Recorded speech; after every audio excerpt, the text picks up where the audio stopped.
desde a eleição lá de Lula, desde a eleição de Dilma, que você tem, na verdade, no Brasil, fomento disso. Nós contra eles. Sempre foi isso. Isso não é uma invenção do Bolsonaro. Isso já existia. O que acontece é que o Bolsonaro captou isso, internalizou isso, e ele só consegue fazer esse mesmo discurso. O que acontece é que a mídia, de alguma maneira, vai bater nele o tempo todo. Mas bate nele porque exatamente ele reage e continua com o mesmo discurso. Ele não se comporta como chefe de Estado. Ele se comporta como tipo pavê que anda na rua, gente. Eu vou fazer o papel da advogado do diabo. É muito difícil. A história foi contada pra gente de uma forma. Claro. Porque o outro lado não contou a história. Sejamos honestos. O outro lado não contou a história até hoje. Sempre. O que eu cobro dos militares... Você está falando da ditadura? O que eu cobro dos militares no Brasil é a mesma coisa que a Alemanha fez pós-nazismo. Vamos contar sempre a nossa história do mal que nós causamos para que nunca mais se repita. Mas fato é, e assim, eu não tenho nenhuma visão ideológica de direita, muito pelo contrário. Mas fato é que se não houvesse uma ditadura da direita, haveria uma ditadura da esquerda. Alguém tem alguma dúvida em relação a isso? Naquele tempo? Da ditadura militar? Uma coisa é uma coisa, outra coisa é outra coisa. Eu não posso dizer, por exemplo, que não houve ditadura. Eu não posso ser presidente do Estado direito e dizer, não houve ditadura.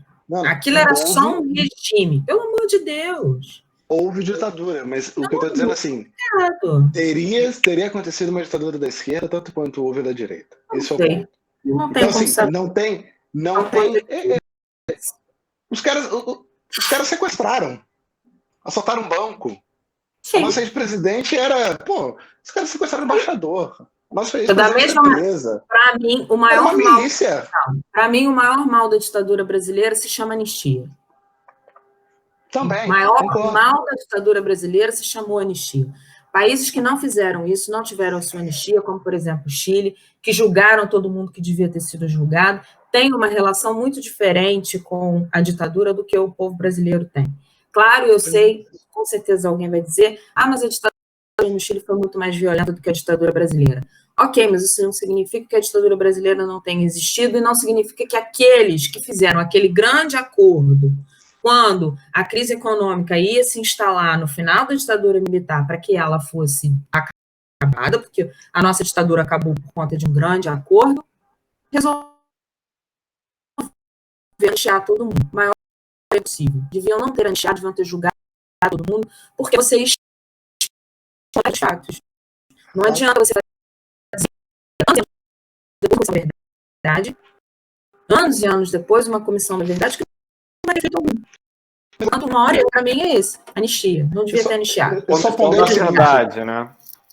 É só ponderar o seguinte, não sabia. São anos depois, entende? Eu tenho um lapso temporal muito grande. E uma carga ideológica, tanto da esquerda brasileira quanto da direita brasileira, em negar fato. Porque tanto um lado quanto o outro negam. Esse que é o problema. Mentira, a morte é a premissa básica aqui. Você pega uma versão, agarra ela até o fim. Leva, não importa se é fato ou não. Eu vou dar um exemplo histórico desse período. Não sei quantos conhecem a história de Wilson Simonal, nosso cantor.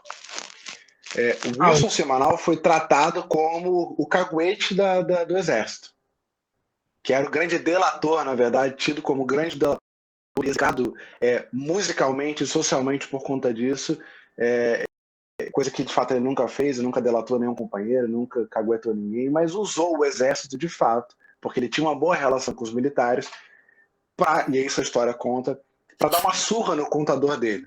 Ele havia quebrado, falido, o contador disse isso para ele acusou o contador de ter roubado e contratou e chegou lá pro Exército e o Exército deu uma surra no contador do cara. Desapareceu um cara por dia, um corretivo. Eu não vou negar que no período da ditadura militar nós tivemos exatamente esse mesmo cenário de usurpação assim, maléfica, tanto quanto nós talvez tivéssemos nas demais ditaduras, do poder. Então, um cara que se veste do poder poderia fazer qualquer coisa. Isso aconteceu, assim, aos montes, de entrar na casa de alguém, levar a pessoa, prender, etc., sumir, desaparecer, ou devolver meses depois, a pessoa completamente acabada. Mas a história nem precisa ser contada por um outro viés, que é aí que me incomoda no discurso da esquerda, de querer passar que foi sempre o quadrinho no meio dessa história. Não, você tinha pessoas assaltando bancos, você tinha pessoas sequestrando outras. Então, ou a repressão era na justa medida, ou nós vivíamos um caos social pior do que nós vivemos. Mas a história de... É isso, você ignora as minhas... fatos são o que são. Fato não dá para ignorar. Eu ignoro o fato de um lado, porque eu quero construir um discurso para determinado viés, e eu ignoro o fato do outro, que eu quero construir um discurso para determinado viés. Então, desde sempre que se tem isso. E é o que está acontecendo hoje. Ou seja, tudo vira tabu. Tudo vira tabu, não se pode discutir nada, não se pode falar nada, porque é tabu. Tu fala alguma coisa, nazista, fascista, comunista. Então a gente fica fomentando tabus aí. E existe essa falta de possibilidade de falar de qualquer coisa. A liberdade de expressão aqui ela é execrada quando você tenta falar de qualquer coisa nesse sentido. E uma coisa que eu acho que tem que ser justa com relação ao Bolsonaro é o seguinte: ele fala igual um orango, não sabe se expressar, é um cara complicado, parece o tio do pavê.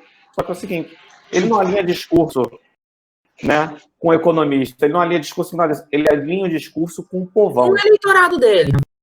É o eleitorado dele. E quando o pessoal pensa que ele está enfraquecido, ele, na verdade, foi o que o Rafa está falando, a mídia está massacrando o cara de uma forma que está, assim, visível. Né? Mas eu vi umas fotos feitas por um jornalista mostrando com as datas, certo? Aquele briefing que ele tem na saída ali do palácio, que ficam aqueles eleitores falando, etc. E o cara, esse jornalista, desculpa, não me lembro o nome dele agora, ele sempre acompanha isso, e ele tirando as fotos. E ele tirando as fotos ao longo desses últimos dias, ele vê a quantidade de gente que tem deixado de comparecer. Eu, particularmente, acho que ele está apostando em algo muito arriscado. Eu acho que o Bolsonaro está apostando em algo muito arriscado. Ele aposta numa subnotificação, ele aposta numa ausência de teste suficiente para poder corroborar a fala dele.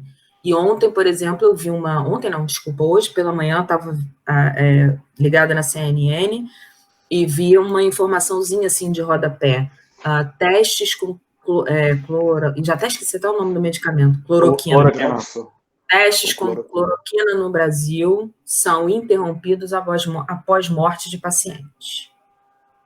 Se esse rodapézinho assim for de fato uma informação segura, ele está dando mais um tiro no pé ainda.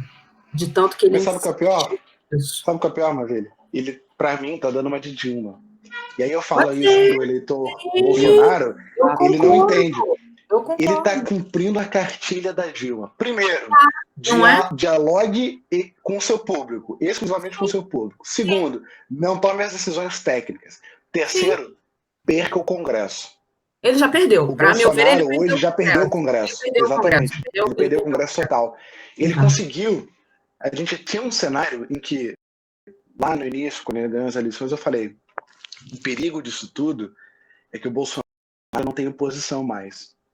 Porque ele tinha o Congresso na mão, a esquerda fragmentada, sem ter algo por que lutar em conjunto, digamos assim, sem ter algo que se unir. Querendo o seu parte, e ele conseguiu. Manchado por corrupção, sem ao menos leal em relação ao segundo passado.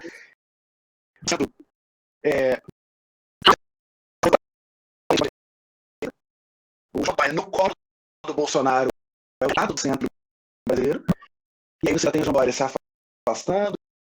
Vocês viram, mas o João Dória replicando um tweet do Lula. Sim, eu vi. Já, aí uns amigos meus falaram assim, eleitores de Bolsonaro que infelizmente, não tem a capacidade ou a maldade política de entender. Dória acabou de dar um tiro no pé. Eu falei, não. Não. Se o Dória vem como presidente, você acha que eu voto em quem? Eu, que me julgo ser um democrata, eu voto no Dória. Tá alinhado com a... eu viro um centro-esquerda melhor do que... E você derrota assim, o Bolsonaro de forma assim... Rapaz, até o Lula é inimaginável. Bolsonaro. Oi? Até o Lula deu uma entrevista falando que concorda com o Bolsonaro em relação à imprensa. A coisa está tão bagunçada e tão perdida que você não sabe mais o que vai acontecer nesse cenário político. Tá caótico, tá caótico. E enquanto Mas isso, eu acho que ele sai muito enfraquecido. Enquanto isso, as decisões, aquelas que deveriam ser tomadas de fato, de agilidade em decisões, de testes em massa e etc., para que a coisa pudesse voltar à normalidade, ficam para segundo plano. Mas eu vou caminhar nesse ponto, se o Allen me permitir.